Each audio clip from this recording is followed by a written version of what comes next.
بسم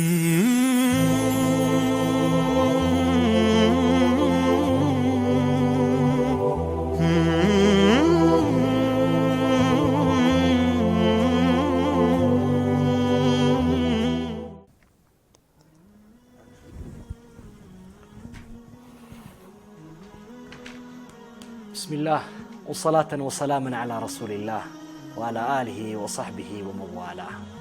قال الله تعالى في كتابه: لو كان فيهما آلهة إلا الله لفسدتا فسبحان الله رب العرش عما يصفون. السلام عليكم ورحمة الله تعالى وبركاته. ወደ ተመልካቾቼ የሙስሊም ስብዕና የተሰኘውን ፕሮግራማችን 3ኛ ክፍል ላይ እንገኛለን። ሰሊሙል አቂዳን እያወራን ነበር። የአቂዳ ሰላማዊነት የአቂዳ ሰላማዊነት ሁለት ተቃራኒ ርዕሶችን ያዝላል ብለን ነበር። التوحيد والشرك توحيد شرك። ስለ ተውሂድ ባለፈው ፕሮግራማችን ነካክተናል። ለማስታወስ ያክል ተውሂድ የማንነታችን መገኛ ነው። ተውሂድ የመኖራችን ሚስጥር ነው። ተውሂድ የተላክንበት ዓላማ ነው። التوحيد ለሰው ልጆች የምናበረክተው አስተዋጽኦ የምናበረክትበት የሥራ ሞተራችን ነው። ተውሂድ ምላስ ብቻ ሳይሆን ተግባር ጭምር ነው። ተውሂድ ልቦናስ ብቻ የሚቀር ነገር ሳይሆን ወደ ማንነት ተቀይሮ ለሰው ልጆች ጠቃሚነታችን የሚያመላክት መነሻችን ነው። ተውሂድ የአንድ ጉርፋ ወይም የአንድ መኝታ ክፍል አጀንዳ አይደለም። ተውሂድ የዓለማት መነሻ ብርሃን ነው። መዳረሻ ማንነታቸው ጭምር ነው። ስለ ተውሂድ ስናወራ ተውሂድ አሳጥረን የሆነች አጀንዳ አድርገን አይደለም የምናወራት። ተውሂድ ከህይወታችን መነሻ እስከ ህይወታችን ፍጻሜ የምንሰራለት የምንለፋለት የምንቆምለት ነገር ነው። هذا هو التوحيد ተውሂድ ማለት ነው። እንግዲህ የተውሂድ ተቃራኒ ግን አለ። ሽርክ የክስረት ምንጭ የውድቀት መነሻ ማንነታችን የምናጣበት ሁለመናችን የሚከስርበት ማንነት ሽርክ ነው። በአላሁ ዐዘ ወጀል ላይ ማጋራት። ምድር ከዚህ በላይ ወንጀልን አላስተናገደችም፣ አታስተናግድም። ምድር ሰማያት አላሁ ዐዘ ወጀል ላይ ሰዎች ለአላህ ልጅ አለው ማለታቸው ሊፈራርሱ ቀርበዋል። የሰው ልጆች ሁለመናቸውን የሚያጡት በዚህ የሽርክ ጣጣ ውስጥ ሲዘፈቁ ብቻ ነው። አሁን ሽርክ ያከስራል። አሁን ሽርክ ሰላማዊነትን ይነፍጋል። ሽርክ ነፃነትን ያሳጣል። ሽርክ ሌላ አካል ልታጎበድድ ያደርጋል። አላሁ ዐዘ ወጀል ይህንን ሽርክ ሌላ አካል ማጎብድን አስመልክቶ ይነገርናል። ለማን ነው የምታጎበድዱት? ሁለት አምላክ አላችሁ ሆነ? لو كان فيهما آلهة إلا الله لفسدتا። ይህ ምድር ይህ ሰማይ እኮ ይህ ዩኒቨርስ በአጠቃላይ ከአላህ ውጪ ሁለተኛ ጌታ አስተዳዳሪ ቢኖር ኖሮ በተበላሸ በፈረሰ በተፈረካከሰ በጥንቅጡ ወጣ ነበር ይለናል። ግን እወቁ فسبحانالله የፍጥረታት ሁሉ ከባዱ ፍጥረት አርሽ ነው። رب العرش አለ የአርሹ ባለቤት በሆነው ጌታ አማ ይሲፉን እሱ እነሱ ከሚሰይሙለት ነገር በሙሉ የጸዳ ነው አለ። አላህ የጠራ ጌታችን ይናገራል። አስተውሉ። ሽርክ ከአላህ ውጪ ያለን አካል መገዛት ምንለው ኮንሰፕት ከአላህ ውጪ ያለ አካል ማለት ለታቦት ለሰው ማጎብደድ ብቻ አይደለም። ሽርክ ብዙ አይነት ነው። ቁርአን ላይ ሽርክ በአራት የተለያዩ ገጽታዎች መጥተዋል። እሱን ከመጥቀሴ በፊት ግን ነብዩ ሰለላሁ ዐለይሂ ወሰለም ለሽርክ የሰጡትን ከሽርክ ማስጠንቀቅን የሰጡትን ትልቅ ቦታ ለማስተዋል ይረዳን ዘንድ አንዳንድ ነገሮችን አስቀምጣለሁ። ሁላችሁም ለምታውቁት መቅበራዎች ላይ የቀብር ቦታዎች ላይ መሳጅዶች እንዳንሰራ ተከልክለናል። ለምንድን ነው?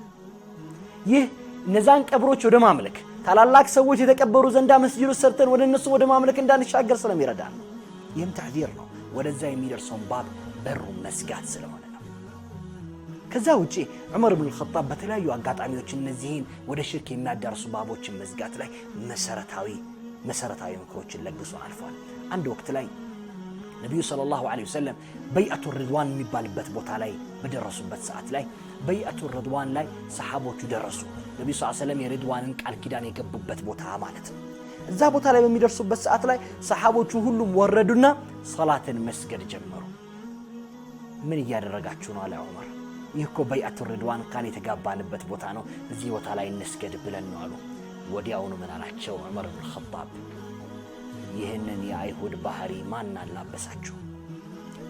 እወቁ ነብዩ ሰለላሁ ዐለይሂ ወሰለም የሰገዱበት ቦታ ላይ ተሰግዱ አተተኺዙነ አሳረ አንቢያኢኩም መሳጅድ፣ የአንቢያዎቹን የነቢያቶችን አሳር ትሩፋት ፋናዎቻቸውን መስጂድ አድርጋችሁ መያዝን ከየት ለመዳችሁ? እወቁ ሰላት የደረሰባችሁ ቦታ ማንኛውም ቦታ ላይ ስገዱ፣ ቦታን ጠብቃችሁ አትስገዱ አለ። ይህ የሚያመላክተው ሰዎች ወደ ሽርክ ባብ እንዳይደርሱ ምን ያህል እንደሚሰጋ ነው። አንድ ወቅት ላይ ነብዩ ሰለላሁ ዐለይሂ ወሰለም የሰገዱበት ቦታ አንዲት ዛፍ ነበረች። ያቺ ዛፍ ላይ ሰሃቦች ተሰብስበው እንደሚሰግዱ መረጃው ደረሰው ዑመር። ወዲያውኑ ሄደና ያቺን ዛፍ አስቆረጣት። ለምን? እነዚህ ቦታዎች ወደ ሽርክ የሚመሩ ሰዎችን ከአላሁ ዐዘ ወጀል ውጭ መገዛት ላይ የሚያደርሱ ናቸውና። አያችሁ፣ ሽርክ በጣም አስከፊ ወንጀል ነው። አላሁ ዐዘ ወጀል ከወንጀሎች ሁሉ የከፋ ብሎ የገለጸው ሽርክ ነው። አላህ ሁሉንም ወንጀል እምራለን አለ። ሁሉንም ወንጀል እምራለን፣ ነገር ግን በአላህ ላይ የሚያሻርክን ሰው ግን አንምረው ይላል ሉቅማን አልሐኪም። ለልጃቸው የመከሩት ምክር ዋነኛው ምክራቸው ከምክራቸው ሁሉ ቀዳሚ የነበረው ኢነ ሽርክ ለዙልሙን ዐዚም ነበር። እወቂ ልጄ ሆይ ሽርክ ከባዱ በደል ነው፣ ከባዱ ወንጀል ነው። ከሱ የከፋ ወንጀል ከሱ የከፋ በደል አታገኝም። ሽርክ ምን ያህል ነው? ምን አይነት ነው? ብዙዎቻችን የምናውቀው ሽርክ መናት፣ ላት፣ ዑዛ የሚባለውን አይነት ሽርክ ነው። የሆኑ ጣዖትን አስቀምጦ መገዛት የሚባለውን ሽርክ ነው። ሽርክ ግን አላሁ ዐዘ ወጀል ቁርአን ላይ በተለያዩ ገለጻዎች አስቀምጦታል። ገለጻዎቹን በአራት ጠቅለን ማስቀመጥ እንችላለን። የመጀመሪያው የሽርክ አይነት ባህል፣ ወግ፣ ማንነት፣ አባቶቻችን ያሉበትን ነገር መከተል ነው። እውነታው ሐቅ እጅህ ላይ ሲመጣልህ ይህንን እውነታ ትተህ አባቶቼ እኮ የነበሩት እዚህ ላይ ነው፣ አባቶቼ እዚህ መስፈር ላይ ሲሰሩ ነበር፣ እንደዚህ ሲያደርጉ ነበር፣ ከአባቶቻችን ውጪ ያለ እምነትን ልታስተምሩ ፈልጋችሁን የሚል የሽርክ አይነት ነው አላሁ ዐዘ ወጀል ያስቀመጠው።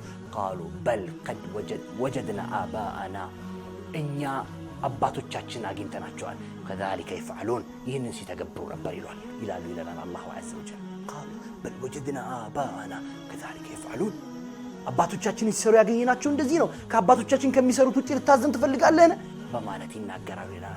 አሁን አባቶቻችን የነበሩበት ባህል ወግን ከሐቁ ማስቀደም፣ ከአላሁ ዐዘ ወጀል ከመጣው ወህይ ማስቀደም፣ ይሄ የመጀመሪያው የሽርክ አይነት ነው። ምን ያህሎቻችን ወጋችን፣ ባህላችን፣ ማንነታችን እንላለን እውነታው ፊቶቻችን በተገለጸ ሰዓት። ሁለተኛው የሽርክ አይነት ሰው ልጆች በአጠቃላይ በአብዛኛው የማያኝበት የሽርክ አይነት ነው።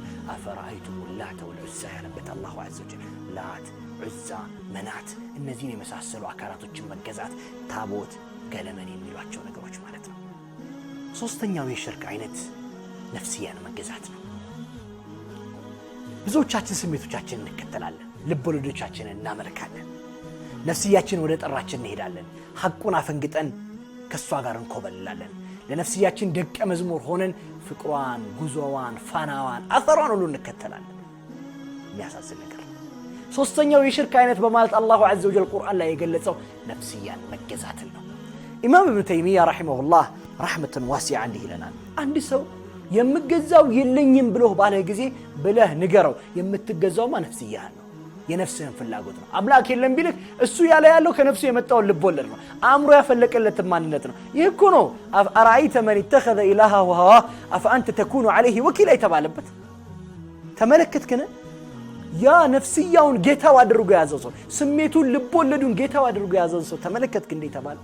ሰዎች ነፍስያችንን ልቦናችንን ጌታችን አድርገን እንይዛለን። ነፍስያን መገዛት ሌላኛው የሽርክ ገጽታ ነው። አራተኛውና አብዛኞቻችን እየረሳ ነው ያለው እውነታ ፍርዓውን ነው። ብዙ ፍርዓውኖች ምድር ላይ ተፈጥረዋል።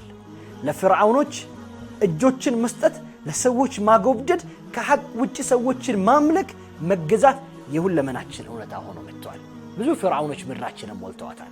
ለብዙ ፍርዓውኖች የሚያጎበድዱ ሰዎችም ምድር ላይ ሞልተዋል። ለነዚህ አካላት ማጎብደድ፣ ከነዚህ የሽርክ አይነቶች ማንነታችንን መጠበቅ፣ ራሳችንን በፍጹም ከነዚህ ነገሮች ጋር እንዳይገናኙ ማድረግ የአንድ ሙእሚን ስብዕና ሊሆን ይገባል። ምክንያቱም ሽርክ ጨለማ ነው። ሽርክ የበደሎች ሁሉ ታላቅ ነው። ሽርክ ነፃነትን ይነፍጋል። በአላህ ላይ ማጋራት ምድርን ያበላሻል። ሲከፋም የአላህን ሪዝቅ ይዘጋል። የአላህን የመልካም ትሩፋቶች በሮች በሙሉ ያመክናል። ሽርክ ከምንም ነገር በላይ የጀሃነም እሳት ያደርጋል። የጀሃነም እሳት መቀጣጣያ ያደርጋል።